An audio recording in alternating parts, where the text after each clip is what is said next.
6:19 in the morning, Caribbean Sea, 140 miles north of the Venezuelan coastline. The water is glass beneath a burning sunrise, the kind of morning where the heat already shimmers off the steel and the ocean stretches. So far it feels like the edge of the world. The USS Gerald R Ford is carving through those waters at 20 knots, her nuclear heart humming deep beneath the flight deck. Her escort destroyers fanned out in formation, like wolves guarding their alpha.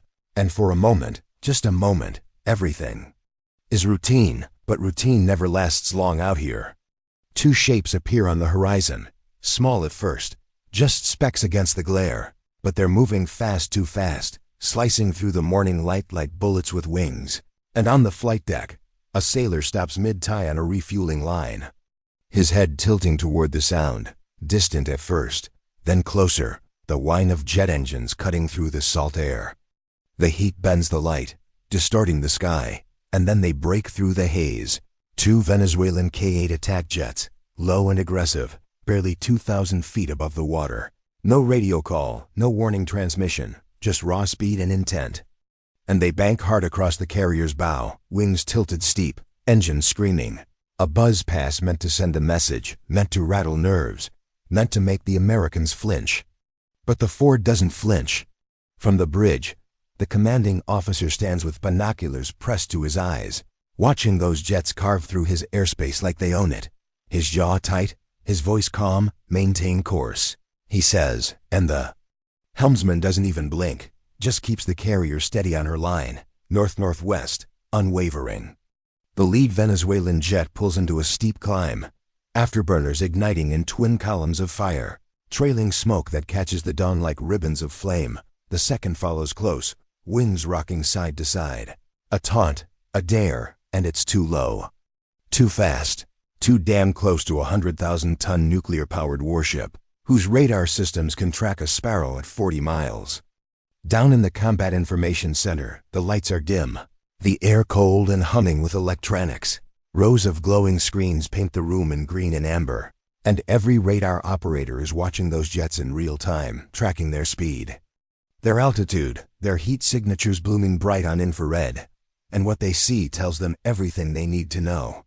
Empty hardpoints, no missiles, no bombs. This isn't an attack, it's theater, military posturing dressed up as aggression.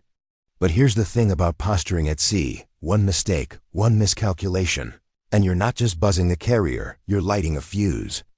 At 6:21, the jets turn back toward the coast, their contrails fading into the blue, and for a heartbeat, it looks like it's over, like maybe they got their thrill and decided to go home. But then the radar picture shifts, and a voice cuts through the silence in the combat center. Combat, we've got secondary returns. New vector, bearing 217, high speed and climbing. Another pair, 4 contacts total, all heading straight for the strike group. The watch officer leans over the console, his knuckles white on the edge of the table, plotted, confirm IFF, and the response comes back flat. Negative IFF, no response. To hails, and the room goes quiet except for the hum of the machines. But nobody panics because they've trained for this 100 times. They know the drill, they know the stakes. Above deck, Air Wing 8 snaps into motion. 2 FA-18E Super Hornets already prepped on the catapults, their engines spooling hot, yellow-shirted deck crews waving them forward with precise hand signals. The catapult officer crouches low, his arm raised, waiting for the signal, and then he drops it, and the first Hornet launches with a sound like the world tearing open, a blur of metal and thrust ripping off the bow and climbing hard into the morning sky. The Ford's tower tracks both Hornets as they bank left toward the incoming contacts, their wings glinting in the sunlight. Their mission simple: intercept, identify, and if possible, de-escalate. But everyone on that ship knows how fast possible can turn into impossible.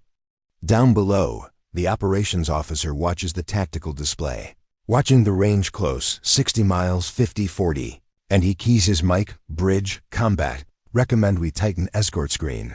Bring Mason and Thomas Hudner forward, and the response is immediate: approved. Maintain speed and heading, because the Ford doesn't move for noise, never has, never will. By 6:26, the Hornets are climbing through 15,000 feet. The Caribbean air thin and cold at altitude, sunlight hitting their canopies like fire on glass.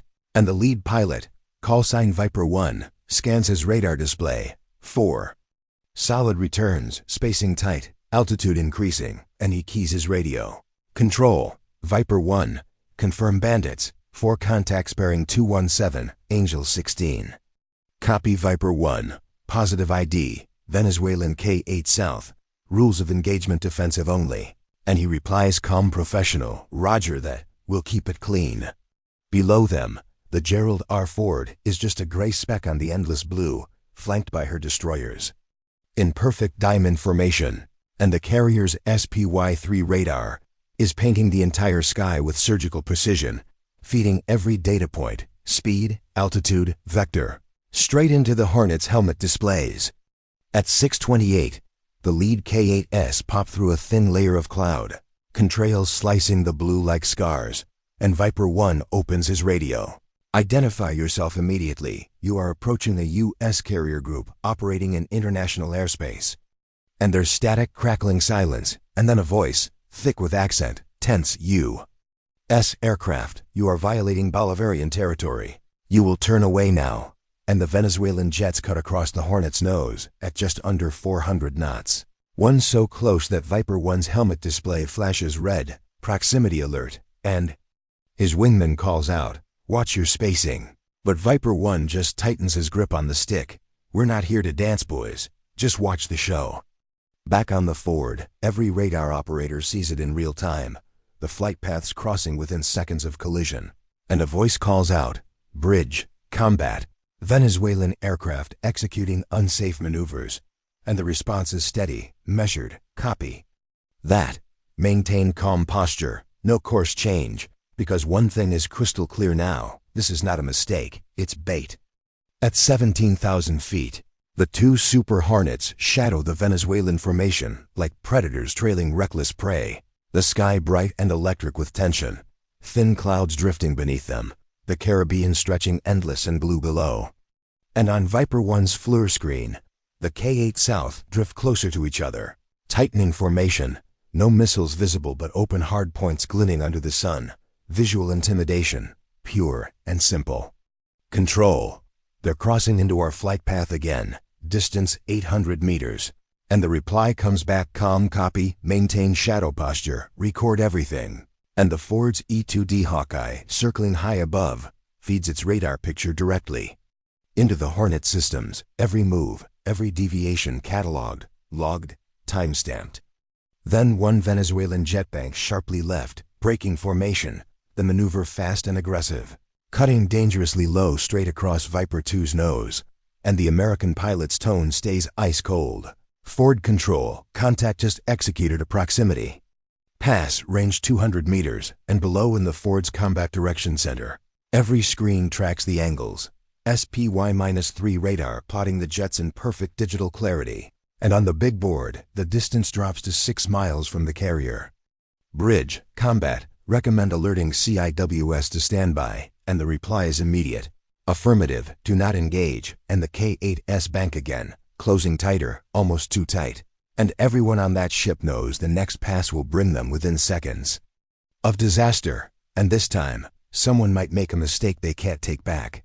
6:32 hours, inside the Gerald R. Ford's Combat Information Center. Every console glowing with controlled intensity. Operators tracking 4 red icons weaving through the sky above the blue outline of the strike group. The bridge stays silent, no yelling, no chaos, just the hum of discipline and decades of training. Contacts now within 12 miles, a radar tech calls out, speed holding high subsonic, and the tactical action officer replies without hesitation, CIWS, to warm. Standby, phalanx manual mode. Above deck, sailors glance skyward. They can't see the jets clearly, but they can feel it.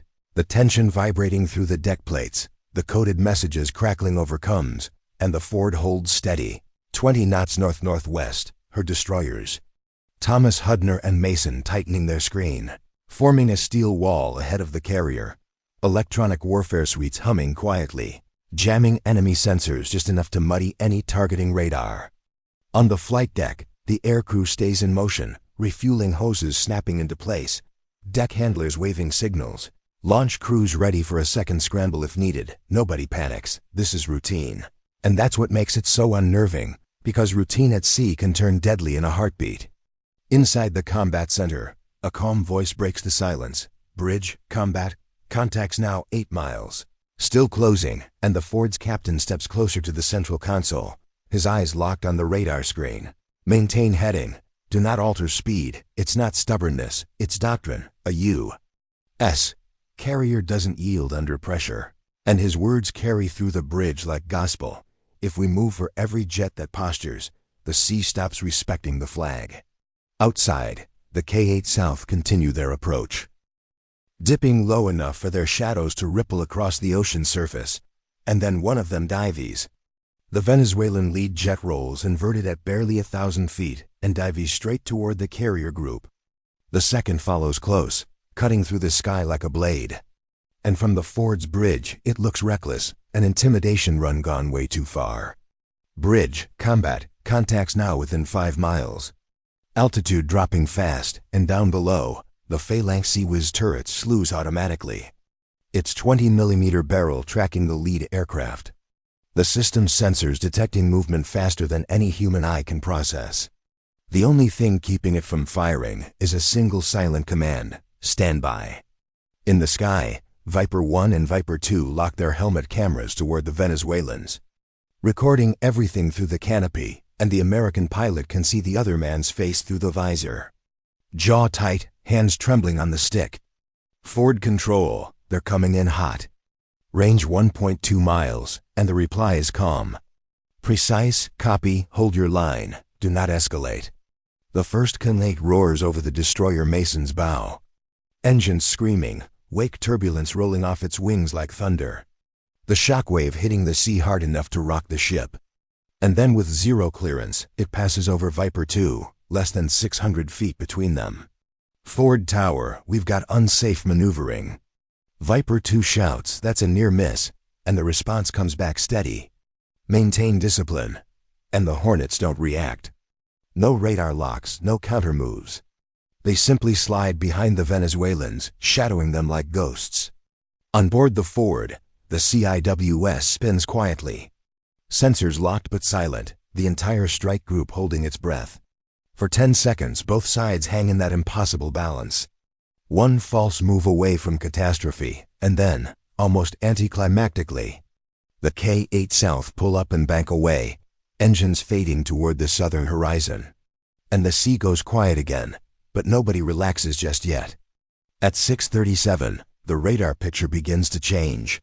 The Venezuelan jets, once charging headlong, now peel away from the formation. One turns east toward the mainland.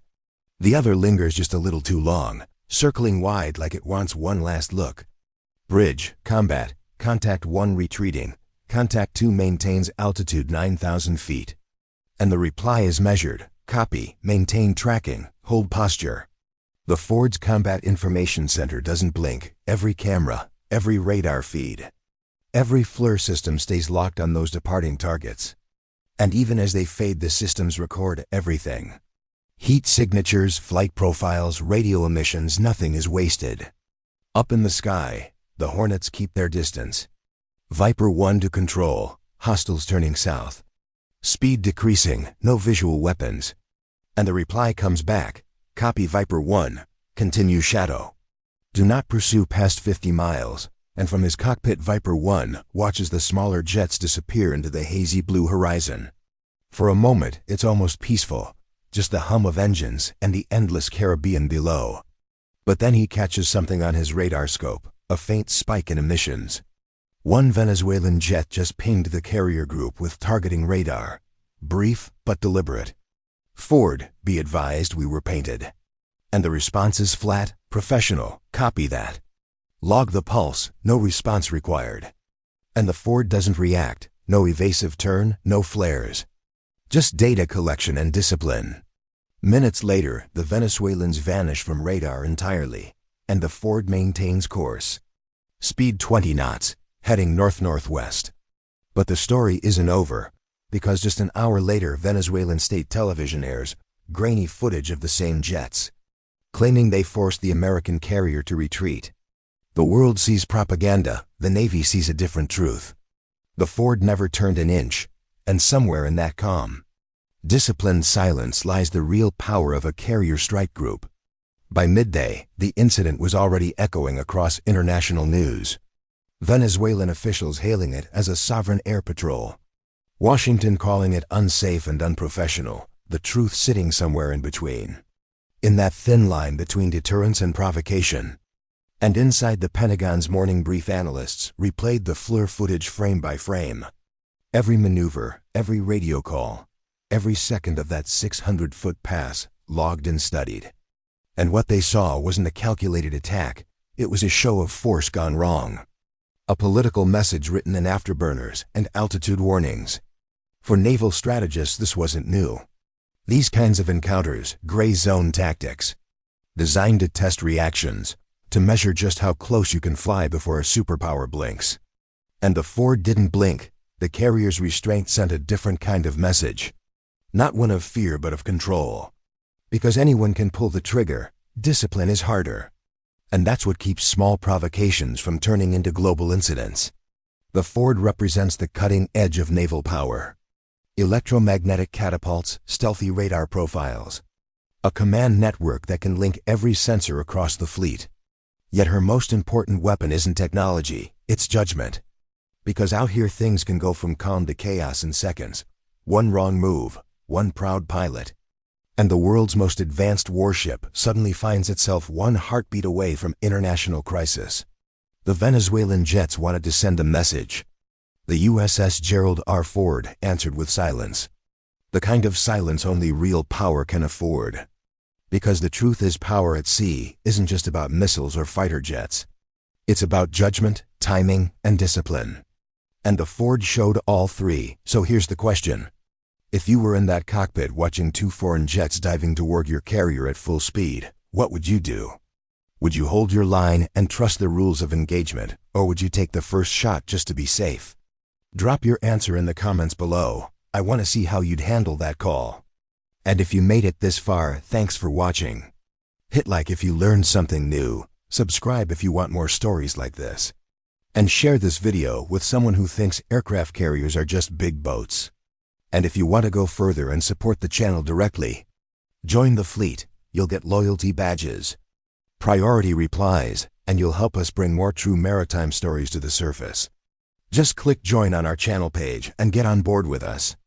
Because when it comes to keeping calm in rough waters, the Gerald R. Ford just proved one thing. You don't need to shout when you're the loudest thing on the ocean.